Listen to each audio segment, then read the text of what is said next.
আসসালামু আলাইকুম। সবাই কেমন আছেন? আশা করি সবাই ভালো আছেন। আজকে আমি এসেছি আমার এলাকার ছোট্ট একটা ছেলের ফার্মে। ওর কাছে বেশি মাছ নেই, কিন্তু প্রচুর পরিমাণ মিক্স গাপ্পি আছে। অনেক সুন্দর সুন্দর কিছু মিক্স গাপ্পি আছে, বড় বড় লেজোলা আর একেবারে লোডেড ফিমেল। অনেক সুন্দর সুন্দর কিছু গাপ্পি আছে। ভিডিও স্ক্রিনে দেখতে পাচ্ছেন অনেক সুন্দর সুন্দর গাপ্পি।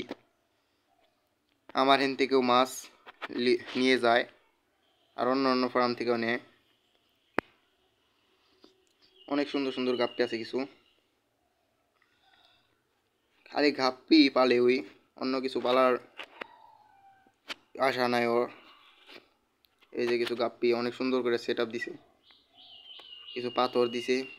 আবার এইদিকে কিছু বাচ্চা উচ্চা, অন্য কিছু ছোট ছোট মলি প্লাটি আর নানান পদের মাছ আছে। আর শিম্পো আছে ওর কাছে। এই মিক্স গাপ্পি যার কারণে ভিডিওগুলো করা, এই মিক্স গাপ্পিগুলো অনেক সুন্দর, তাই আজকের ভিডিওটা করা। দেখেন অনেক সুন্দর ভিডিও।